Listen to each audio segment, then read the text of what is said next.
probably in an emotionally charged fashion, very credibly, I too have heard these command voices. I too acted on the command voices.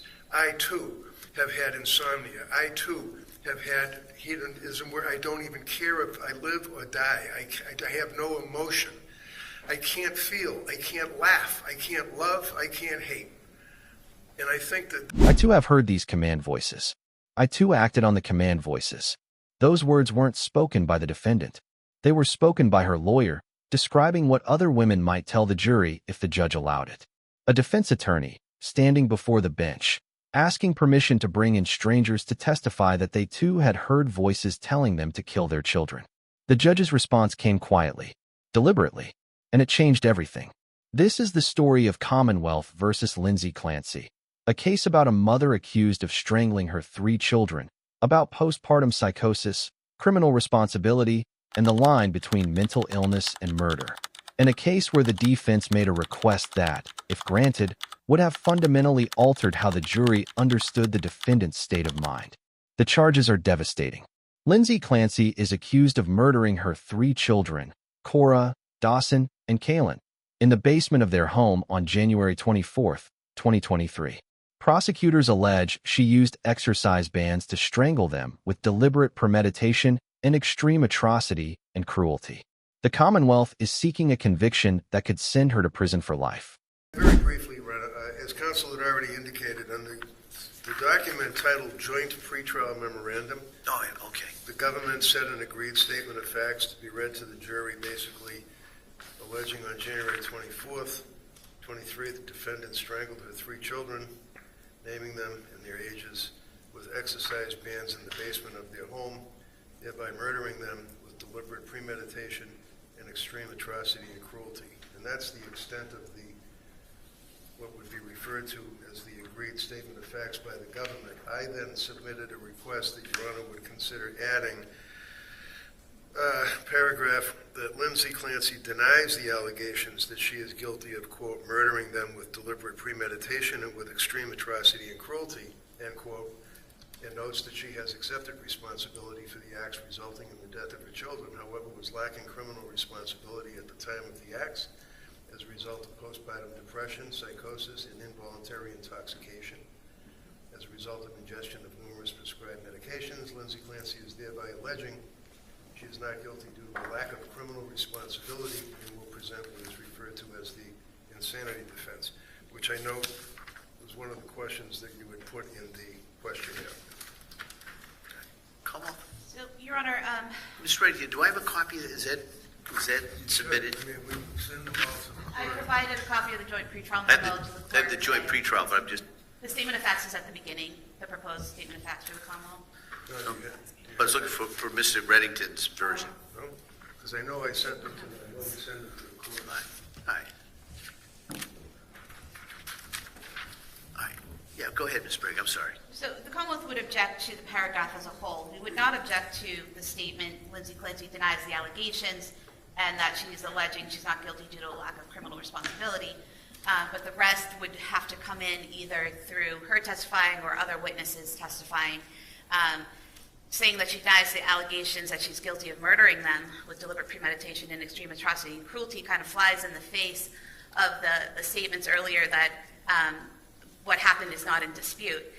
So that is the reason for having the evidence about what happened to Cora, Dawson, and Callan, and including the autopsy photos, because that all goes to extreme atrocity and cruelty and deliberate premeditation.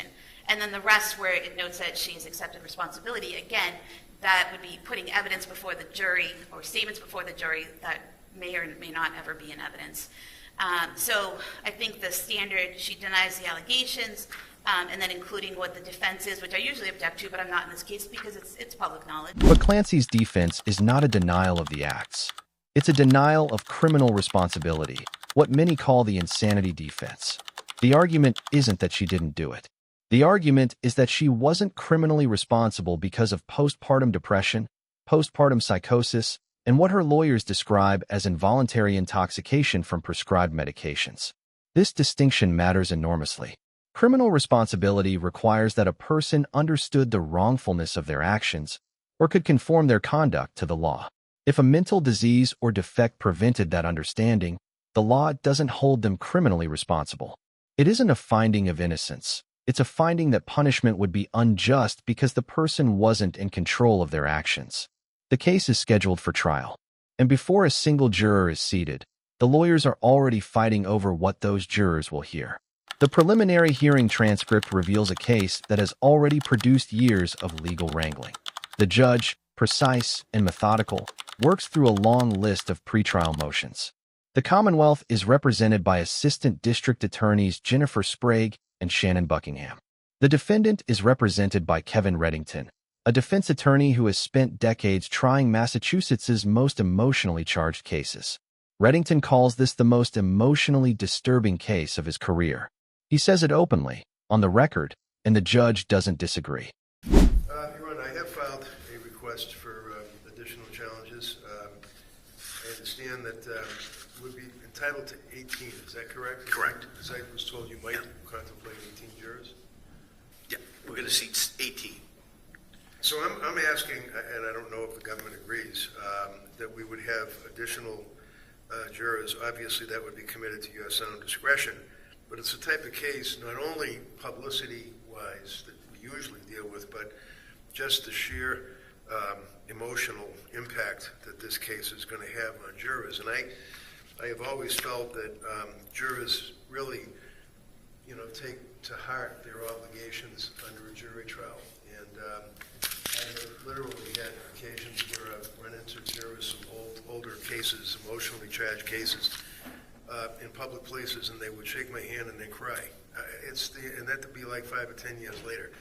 And the impact of this case, which in my decades of trying cases is probably the most emotionally disturbing and challenging, I think is going to have a significant impact on jurors, more so than the usual that we deal with. So recognizing that 18 challenges might sound like a lot, I just feel that perhaps an additional number of jurors subject to your discretion would be appropriate, especially with the length of time that they're talking about, along with the emotional factors. Come on. I would join in the request for the additional peremptory challenges. And I just have a question in terms of if the court is going to impanel 18 about the seating of the 2 additional, because we want to make sure they have adequate viewing of the monitor and the witness box. But other than that, I have no objection. All right, I want to consider this motion. With both parties requesting it, puts it in a little different path that you usually have on this. So, but I do understand the uniqueness of this case, the allegations. So I'm going to take that under advisement. We'll let the parties know in the next day or two. So that'll be under advisement. And in regards to the seating of the juror, my thought would be, which I've done before, is to have not to have those 2 side by side, but one in front of the other.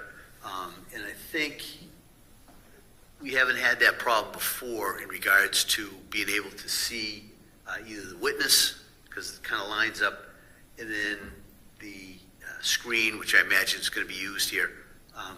Might have to turn it a little bit, but the cases I've done before with the 18, all the jurors were able to see. And then what we'll do is I'll just ask them as we're going through this, because everybody can see this. If you can't see it, let us know. If we have to adjust the screen or adjust the seating at that point, we'll do that. But I haven't had that problem. The defense has already signaled something important. Lindsay Clancy will not be absent from any part of the trial. Her lawyer tells the court she intends to be present from beginning to end. Notable, since defendants in high-profile cases sometimes waive their right to be present during gruesome evidence. Clancy is choosing to face it. If the defendant at some point is going to request to be absent from the courtroom at some point during the trial, I want to go over. That's not carved in stone. No, I know.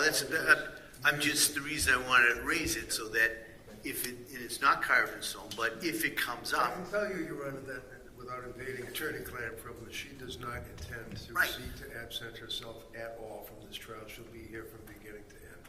But the real fight is about something else, what the jury will be told about mental illness.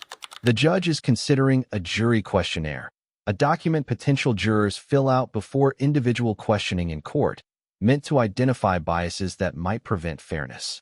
Thought is that there is an extensive witness list. And it may make more sense to have the jury be handed a copy of that list and bring that down with them when they're answering the questionnaire, because last I counted, it was over 200 names. And I think it would be difficult for anybody to sit there and try to remember who it is. Do I know that person or not? So my thought would be to give them the questionnaire, give them the witness list, send them downstairs to fill that out. That then gives us an opportunity to take a break, line up for the individual part of the voir dire, and then bring them up and bring them in one at a time into the courtroom over here at sidebar, and just proceed that way. I think that's a good idea, Your Honor. I would just ask that those witness lists be collected from the jurors as they leave. That's a good idea. Yeah.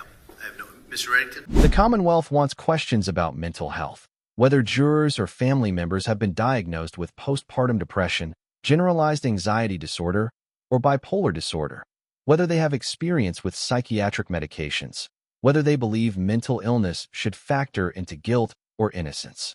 Reddington objects forcefully. He argues such personal questions will effectively disqualify anyone who's ever had mental health treatment. He calls it a reverse Batson challenge, Batson being the doctrine barring prosecutors from excluding jurors by race. Okay, all right.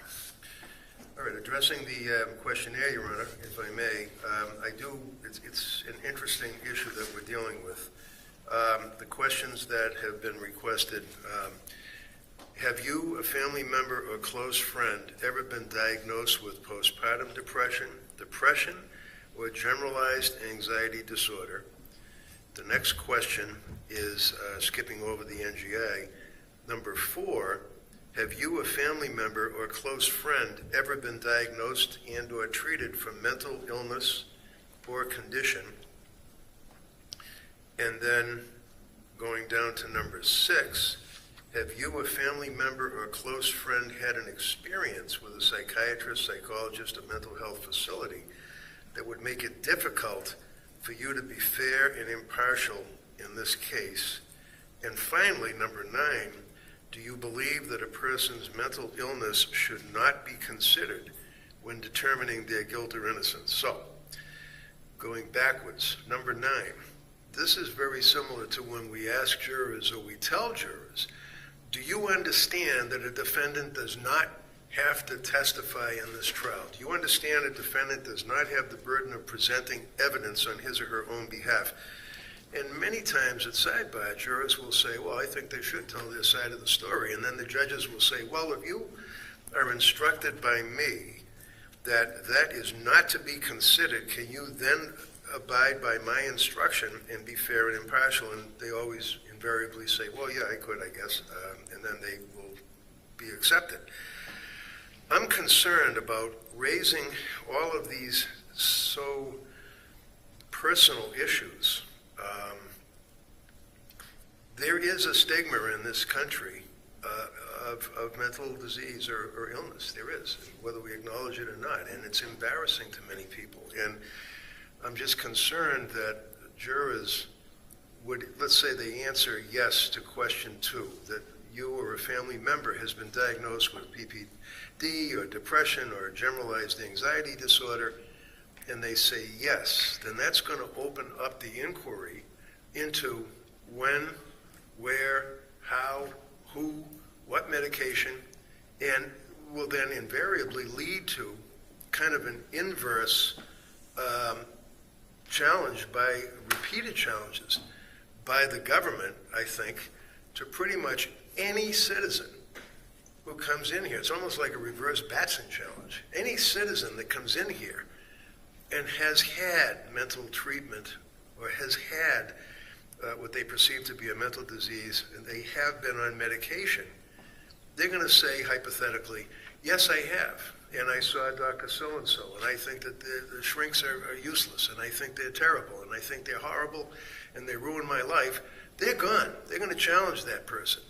If a person says, yes, I had medical treatment by a psychiatrist and I was on medication, that begs the question, how did that work out for you? Was there any issue with the medication? Anyone that has any issue whatsoever with mental disease, defect, or medications is going to be tossed because of alleged cause. They're going to say it's for cause because they have a preconceived notion. And that's going to wipe out a significant number of citizens that are being brought here to this court to sit on a jury, recognizing the fact that the issue of mental disease, defect, treatment, lack of criminal responsibility is central to this case. I certainly have no problem, and I have confidence, as we always say, that the court will give a very forceful instruction to the jurors that regardless of any preconceived notions, that they come into this court with a clean slate and they have to listen to the testimony and listen to the evidence. We do it all the time, usually to the detriment of the defense, but we do it and we say, okay, can you understand what I'm telling you, that you don't have to listen to this, or that you don't have to feel the defendant has to present their evidence, and we accept them as jurors. So I don't think it's fair to exclude a potentially significant number of people that would be good citizens, good jurors, just because they have had mental disease or treatment, psychiatrist, psychologist, MDMA, or whatever they call it, or any of those treatments, or medical issues with medications. I just think that we're flirting with disaster on that type of question. Reddington suggests the mental health questions would let prosecutors systematically exclude jurors sympathetic to his client's defense. He points to the stigma around mental illness. People embarrassed to acknowledge it, opened up to extensive follow-up questioning if they admit treatment or medication. Anyone with any history, he argues, will be challenged for cause. The Commonwealth pushes back, saying Reddington misjudges how they'll handle the answers. If a juror has had mental health treatment but can still be fair and impartial, that's no issue. They want fair jurors for both sides. The judge listens, then decides to condense the questions, not eliminate them, but combine some to avoid redundancy while still probing what matters. He takes the matter under advisement. Number three? Looking at number three, I think is fine. The defense in this case is that Ms. Clancy is not guilty due to not being criminal or lack of criminal responsibility. At the time she killed her 3 children. This is commonly referred to as an insanity defense. Is there anything about this so-called insanity defense that would offend you or cause you to not be able to fairly decide this case? And then they come up on the individual voir dire and they say to you, in our presence, yes, I don't like psychiatrists, or I don't like psychiatric medications, or my brother did something or other. Yeah, I think question 3 captures it. Instead of going through all of those questions, number 2, 4, 6, 9, I think number 3, I have no problem with. Commonwealth? Your Honor, I think the questions should remain as they are. Defense counsel's only objection to them seems to be his belief in knowing how we're going to make decisions and how we're going to address issues or answers that come up at sidebar. And he is wrong about our approach, and he is wrong about the way we handle things.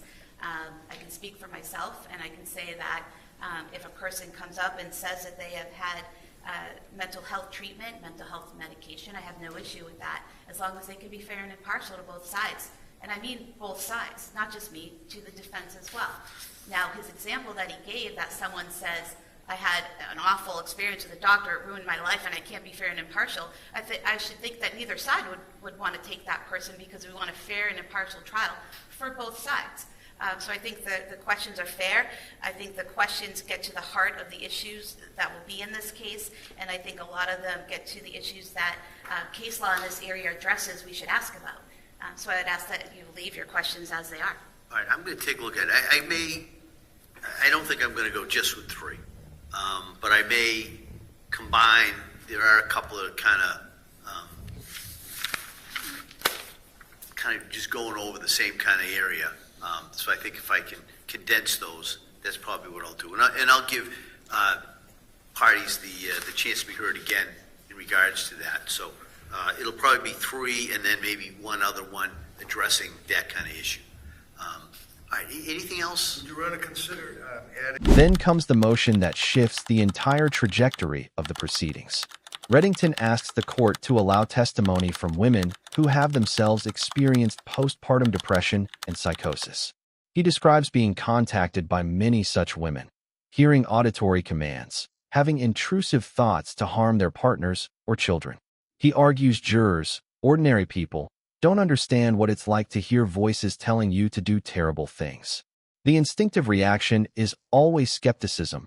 You're not really hearing voices, you're making this up. He wants these women to testify, not as experts, but as witnesses who can say, I too have heard these command voices. According to the motion, victimized by the medical system regarding the issues of postpartum depression and postpartum psychosis. Yes, Your Honor, thank you. Your Honor, as I say in the affidavit, and as you can well imagine, I have been contacted by many people who have, in a very moving, emotional fashion, advised me of these horrific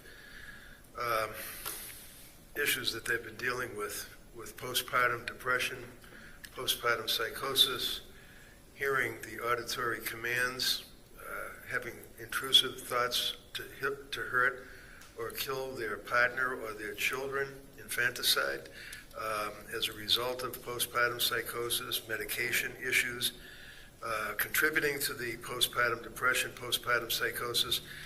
And it's so easy for us as a society to say in a troubling case like this, oh my God, she's guilty, throw away the key, put her in jail and just be done with it because it makes everybody feel better. It's a feel-good reaction that, okay, somebody has been punished because of doing a very bad thing. But as we know, when you're dealing with the issues of lack of criminal responsibility, I don't like the term insanity, but nevertheless, when you're dealing with somebody who is suffering from a medical a defect or a disease, and they have actually experienced something that is so outside the ken, if you will, of jurors, of normal people, for us to believe that somebody's hearing voices, the initial reaction from any one of us, I think, in this courtroom would be, come on, you're not hearing voices. What are you talking about? You're making this up. You're trying to avoid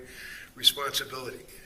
But it is true, and it happens, and it is an affliction that people have put up with. And if they are permitted to testify as their experience themselves as to postpartum depression, psychosis, the concerns and the fear that a woman has, and I say as a woman has because guys don't know about this. You know, we're so quick to go out, and we're mighty and strong, we have many beers, and we're real quick to say, throw away the key on it.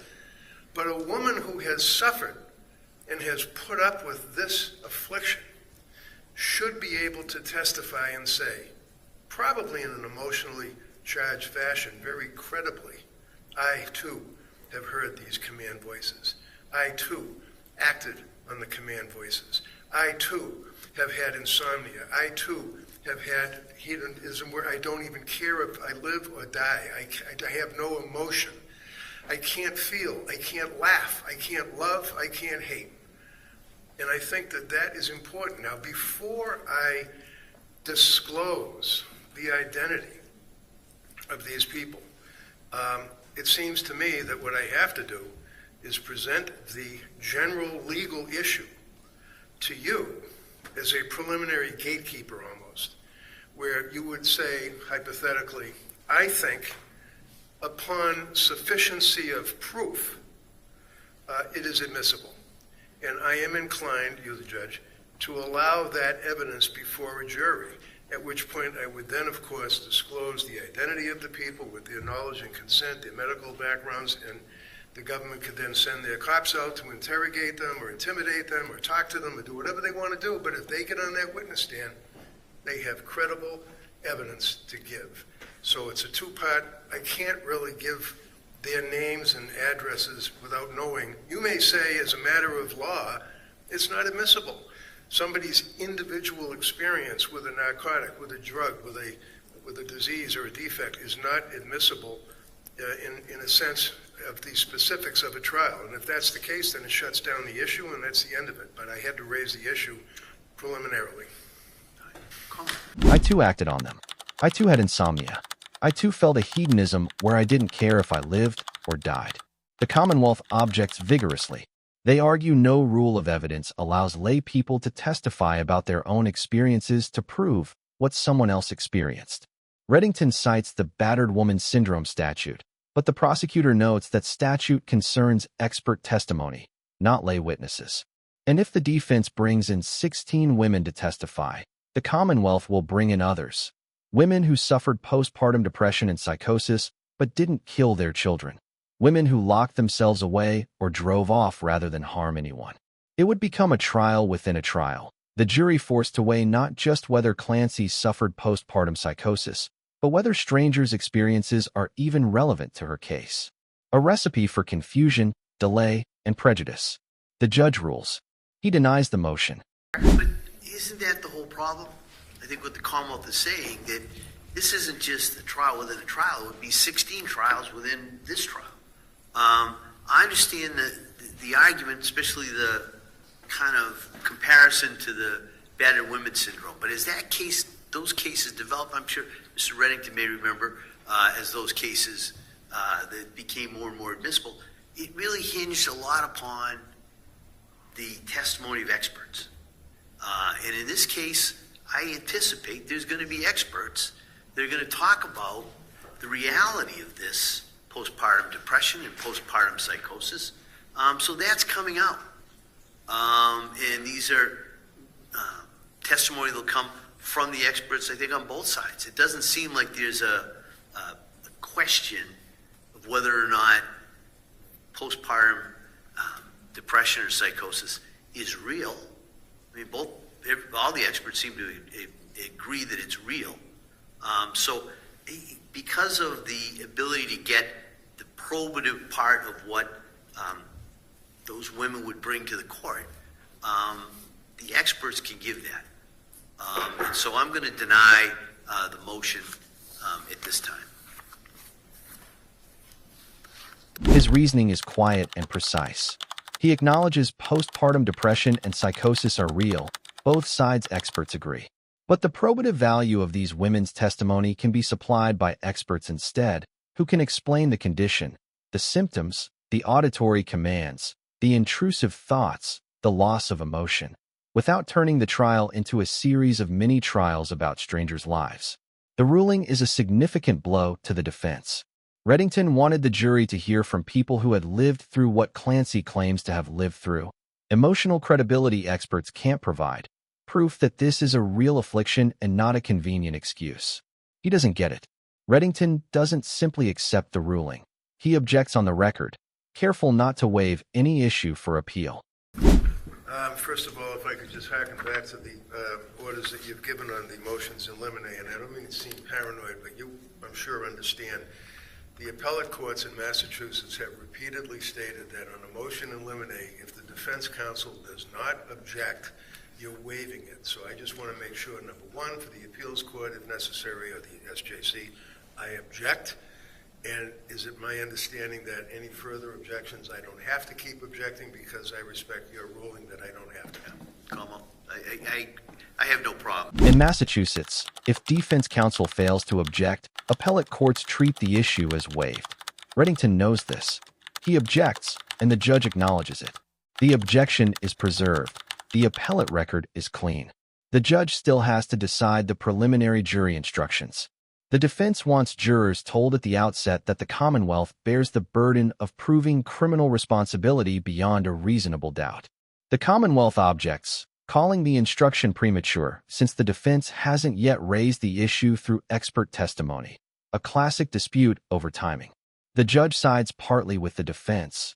He will give the instruction, using model language rather than the defense's proposed wording, telling jurors the defense is anticipated and the burden lies with the prosecution.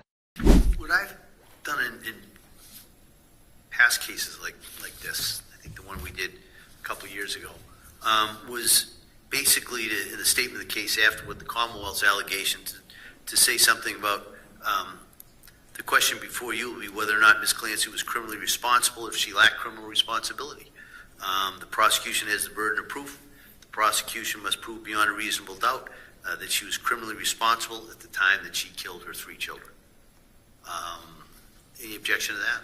I do object to giving an instruction such as that, in that the case law states that we're not required to prove that she had criminal responsibility until the defense raises it. So at that point, at the beginning of the case, it hasn't been raised. I'm not objecting to it that that's her defense, that she lacked criminal responsibility, but I object to an instruction at the beginning when that evidence hasn't come in. I expect it to come in, but things change during trial. You never know.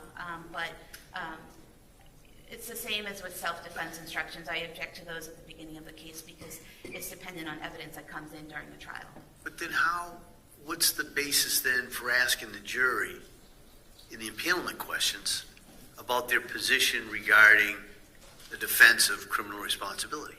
Because like self-defense, we expect that will be an issue. So we want to know if it's going to affect our ability to be fair and impartial. But I don't think the instruction comes until it actually becomes an issue.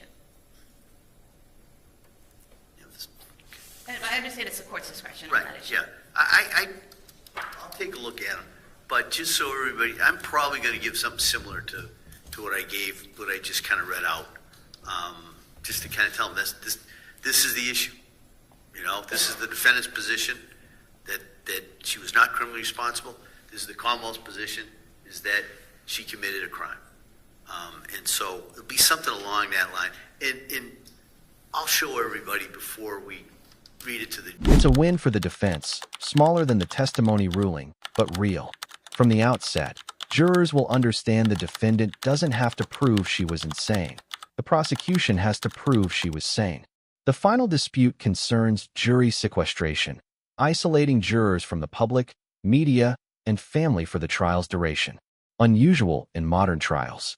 The defense requests it, citing extensive pretrial publicity and the case's emotional weight. The Commonwealth argues that daily instructions not to read or watch coverage are sufficient. The judge denies the motion. He'll instruct the jury daily not to view articles or social media, and ask each morning whether they've complied. He presumes they will. Sequestration is off the table. Jurors go home every night.